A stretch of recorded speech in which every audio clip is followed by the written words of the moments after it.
Olá pessoal, sejam bem-vindos a mais um vídeo do nosso curso de Introdução à Álgebra Linear. No vídeo de hoje, nós vamos continuar a falar de matrizes diagonalizáveis, que foi o assunto do vídeo anterior, mas nós vamos falar de matrizes diagonalizáveis no caso específico de matrizes simétricas. Para isso, nós vamos ter que falar também da definição de matrizes ortogonais. Vamos começar com a definição de matrizes ortogonais. Uma matriz A quadrada, n por n, é dita ortogonal se A vezes a sua transposta resulta na mesma coisa que a sua transposta vezes A, que resulta na identidade. Em outras palavras, nós estamos pedindo que a transposta da matriz A seja a sua inversa. Por exemplo, no caso em que a matriz A é 1 sobre raiz de 2, 1 sobre raiz de 2, menos 1 sobre raiz de 2 e 1 sobre raiz de 2, a sua transposta vai ser 1 sobre raiz de 2, menos 1 sobre raiz de 2, 1 sobre raiz de 2, 1 sobre raiz de 2. Eu simplesmente coloquei essa linha nessa coluna e a segunda linha na segunda coluna. Quando eu faço esse produto, o que eu vou obter? O primeiro elemento vai ser essa linha por essa coluna, que vai ficar 1 sobre raiz de 2 vezes 1 sobre raiz de 2, que é meio, mais 1 sobre raiz de 2 sobre 1 raiz de 2, que é meio, que dá 1. Essa linha com essa coluna, esse elemento vezes esse elemento vai dar menos meio, esse por esse vai dar meio, menos meio mais meio, 0. Esse por esse também vai dar 0, e essa linha com essa coluna resulta 1. De fato, eu provei apenas aqui que A vezes a transposta dela deu identidade, e não o contrário. Mas não é necessário, nós vimos lá atrás de que se o produto de duas matrizes quadradas resultava da identidade, elas comutado, o produto comutado, ou seja, na ordem contrária, também resultaria na identidade. Então, eu não preciso provar que as duas igualdades, tanto A vezes a transposta quanto a transposta de A vezes A, resultam da identidade. Basta provar uma delas. Mas por que uma matriz com essa propriedade se chama ortogonal? Por que ela recebe essa nomenclatura? Fica mais claro olhando para o seguinte resultado. Uma matriz quadrada é ortogonal se e somente se, ou seja, é uma equivalência, suas colunas formam um conjunto ortonormal de vetores. Ou seja, as colunas de A têm que ser ortogonais entre si e, além disso, tem que ter norma 1. A norma 1 não é nenhuma grande novidade. Se eu pego uma matriz que não tenha as colunas como norma 1, eu posso normalizar, posso pegar cada uma dessas colunas e dividir pela norma de cada uma das colunas, que eu obtenho uma outra matriz cujas colunas têm norma 1. Mas a grande propriedade aqui está no fato das colunas serem ortogonais entre si. Para a gente provar esse resultado, observem o seguinte. Se eu faço o produto interno entre dois vetores V e W, eu posso escrever esse produto interno através da seguinte multiplicação de matrizes. Eu vou olhar as entradas de V como uma matriz coluna e vou transpor, ou seja, eu acabo obtendo uma matriz linha com as entradas de V, e essa matriz aqui é uma matriz coluna com as entradas de W. Então, quando eu faço esse produto matricial aqui, eu vou ter o primeiro elemento do V multiplicado pelo primeiro elemento de W, mais segundo elemento vezes segundo elemento e assim por diante. Ou seja, justamente o nosso produto interno usual. Observe que aqui a transposição serviu justamente para transformar esse elemento numa matriz linha e não numa matriz coluna. De fato, essa conta aqui pode ser feita não só para o produto interno usual. Eu posso usar essa ideia para um produto interno qualquer, desde que eu considere uma base ortonormal de vetores. E daí, essa matriz coluna aqui vai ser a matriz com as coordenadas de V relativos a essa base ortonormal, e essa matriz aqui vai ser a matriz com as coordenadas de W relativos a essa base ortonormal. Bem, com isso, observe o seguinte. Quando eu faço a multiplicação A transposta vezes A, eu vou olhar para cada uma das colunas de A. Então, aqui A1 denota a primeira coluna de A, A2 a segunda coluna e assim por diante. Quem que vai ser a matriz transposta? Vai ser a primeira coluna de A colocada na primeira linha transposta. A segunda coluna de A colocada na segunda linha transposta. E assim por diante. Então, a multiplicação de A transposta vezes A pode ser descrito dessa forma, onde cada um dos índices aqui se refere à coluna da A. Mas então, o que vai ser o elemento IJ do resultado de A transposta A? Vai ser a iésima linha da primeira matriz, que vai ser AI transposta, multiplicado pela iésima coluna dessa matriz AI. Ou seja, olhando por essa expressão aqui, é o produto interno entre a coluna AI com a coluna AJ. Mas a transposta A resulta na identidade se e somente se O elemento IJ é 1 sempre que I igual a J e 0 se os índices forem diferentes. Essa é a característica da identidade. Ela tem 1 na diagonal, que são os elementos I e J com I igual a J, e 0 no restante. Mas então eu estou dizendo que quando os índices são diferentes, quando eu estou em colunas diferentes, o produto interno tem que estar dando 0, ou seja, são ortogonais, mas quando os índices são iguais, o produto interno, que daí nesse caso é a norma ao quadrado dessa coluna, tem que ser 1, ou seja, a coluna tem que ser um vetor unitário. Bem, vamos ver agora a definição de uma matriz simétrica. A gente vai dizer que uma matriz quadrada é simétrica quando ela coincide com a transposta dela. Por exemplo, essa matriz aqui. Observe que se eu pegar essa matriz e transpor, ou seja, colocar essa linha como coluna, essa linha como essa coluna, essa linha como coluna e essa linha como essa coluna, resulta exatamente na mesma matriz.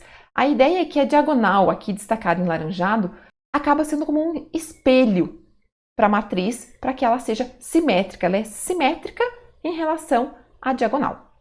Bem, mas o que as matrizes simétricas têm de especial e o que tudo isso tem a ver com a diagonalização de matrizes que nós estávamos vendo até então?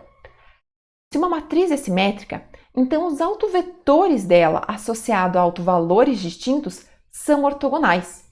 O que a gente tinha até então era que os autovetores associados a autovalores distintos eram linearmente independentes. No caso de matriz simétrica, a gente está obtendo que são mais do que ali, eles são ortogonais. Vamos provar isso? Então, estou pegando dois autovalores, lambda1 e lambda2 distintos, e os autovetores associados V1 e V2. Eu tenho que provar que V1, produto interno com V2 é 0, e isso prova que eles são ortogonais. Então, vou pegar esse produto e estou multiplicando por lambda1. Observe que, como isso é um escalar, ele pode vir para dentro do produto interno, isso é uma das propriedades do produto interno, de forma que eu vou obter lambda1 vezes V1, mas lambda1 V1 é a V1 que está aparecendo aqui. Agora eu vou olhar esse produto interno como uma multiplicação de matrizes. Primeiro elemento transposto vezes o segundo elemento, que foi o que a gente viu anteriormente que podia ser feito, que era a forma da gente ver o nosso produto interno matricialmente. Mas a transposição desses dois elementos que estão sendo vistos como matrizes, A é uma matriz e eu estou olhando o vetor V1 como uma matriz coluna, é a mesma coisa que a transposta de cada um deles com a ordem trocada. Então, V1 transposto, A transposto, vezes V2. Mas agora eu posso usar a associatividade aqui e fazer V1 transposto multiplicado por A transposta V2. Até aqui eu não usei em nenhum momento o fato da A ser simétrica, então toda essa conta era válida para uma matriz quadrada qualquer. Agora eu estou usando o fato dela ser simétrica para trocar a A transposta simplesmente por A. Agora eu vou reescrever isso novamente com a cara de um produto interno, primeiro elemento que aparece transposto, vezes o segundo elemento, mais A vezes V2, como eu pude trocar a transposta por A, eu tenho que A vezes V2 é lambda2 V2, e eu já estou colocando o escalar aqui para fora, então eu obtive que lambda1 multiplicado pelo produto interno de V1 e V2 é a mesma coisa que lambda2 multiplicado pelo produto interno de V1 e V2.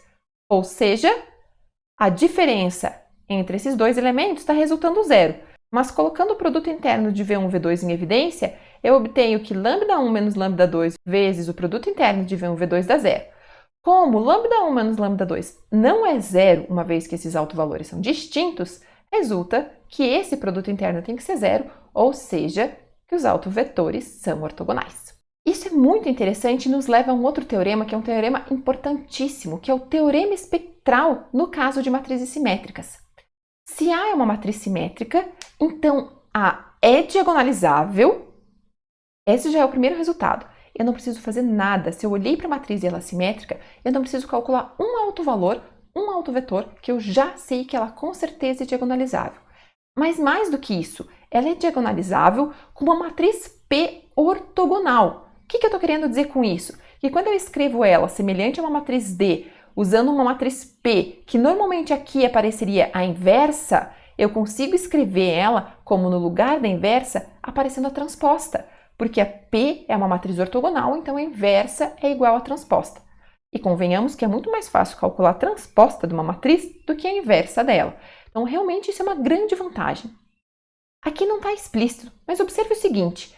A matriz P, quando eu obtinha uma diagonalização, acabava me fornecendo uma base de autovetores para o meu espaço. A gente viu que uma matriz era diagonalizável se e somente se eu conseguia n autovetores LIs, ou seja, se eu conseguir uma base de autovetores para o meu espaço. No caso de matrizes simétricas, eu consigo uma base com a propriedade dessa base ser ortogonal, melhor ainda, ortonormal, porque as colunas da matriz P, quando a P é ortogonal, são vetores ortonormais. Nós não iremos ver aqui a demonstração desse teorema, porque ela é bem mais complexa, mas vamos olhar um pouquinho um exemplo onde a gente explora, onde a gente utiliza esse teorema. Considere a seguinte matriz, 4 por 4. Observe que ela é uma matriz simétrica. Eu estou aqui destacando a diagonal para facilitar visualizar que, de fato, essa matriz é uma matriz simétrica. Eu não preciso fazer conta nenhuma para saber que essa matriz é diagonalizável. O teorema espectral garante para a gente que ela é diagonalizável e é diagonalizável com uma matriz P ortonormal. Mas como que eu vou obter essa matriz P ortonormal e como que eu vou obter a D, que é semelhante a A? Do mesmo jeito que a gente fazia anteriormente. Vou calcular os autovalores através do polinômio característico. Então, vou lá, calculo o polinômio característico dessa matriz, vai dar um polinômio de quarto grau, porque eu estou numa matriz 4 por 4. Calculo as raízes desse polinômio característico, ou seja, obtenho os autovalores. Nesse caso, se vocês calcularem as raízes, vocês vão obter os autovalores 1, 2, 3 e 4. Calculo os autovetores associados a esses autovalores. Nesse caso, eu obtenho esses 4 autovetores. Não preciso fazer nenhuma conta para obter que automaticamente esses 4 elementos, esses 4 vetores, vão ser ortogonais. Por quê? Porque são autovetores associados a autovalores distintos. Mas observe o seguinte, poderia ter acontecido de vocês terem caído num caso onde um dos autovalores tivesse multiplicidade algébrica maior do que 1. Nesse caso, o autoespaço associado teria multiplicidade geométrica igual à algébrica. Por que eu sei que é igual? Porque a matriz é diagonalizável uma vez que ela é simétrica, e se ela é diagonalizável, então a soma dos autoespaços vai ter que ter a dimensão do espaço, ou seja, eu vou ter que ter as multiplicidades algébricas e geométricas coincidindo. Mas ok, uma vez que a multiplicidade geométrica, ou seja, que eu ia ter um autoespaço com dimensão maior do que 1, eu poderia escolher uma base que não fosse necessariamente ortogonal para esse autoespaço. Mas isso não é conveniente, então a ideia é obter uma base ortogonal. Mas como que eu faço para obter uma base ortogonal se eu tenho a partir de uma base que não é ortogonal? Dá para utilizar o processo de Gram-Schmidt nesse subespaço, no autoespaço associado a esse autovalor específico, ok? Nesse caso aqui, nesse exemplo, isso não era necessário, porque os autovalores já eram distintos, então, consequentemente, os autovetores associados a cada um deles vão ser ortogonais. Ok, uma vez que eu tenho os autovalores e autovetores, na matriz D eu coloco na diagonal os autovalores e na matriz P eu coloco os autovetores normalizados. Por que eu estou colocando os autovetores normalizados? Para que a matriz P seja de fato ortogonal e a inversa dela seja igual à transposta. Lembre que para a matriz P ser ortogonal, eu preciso que as colunas sejam ortogonais entre si, o que vai ser automaticamente aqui, porque os autovetores são elementos associados a autovalores distintos, mas eles não são necessariamente unitários. Mas qualquer múltiplo desse elemento continua sendo um autovetor associado a 1, então eu pego um múltiplo que seja unitário, ou seja, esse vetor dividido pela norma dele, que resulta esse vetor aqui. A mesma coisa para o V2, para o V3 e para o V4. Com isso, eu obtenho uma matriz D diagonal e uma matriz P invertível e ortogonal, de forma que P vezes a D vezes a transposta da P, aqui eu não preciso usar a inversa, eu posso usar a transposta, resulta na minha matriz A. Nesse vídeo era isso que a gente queria passar para vocês. Até o próximo vídeo.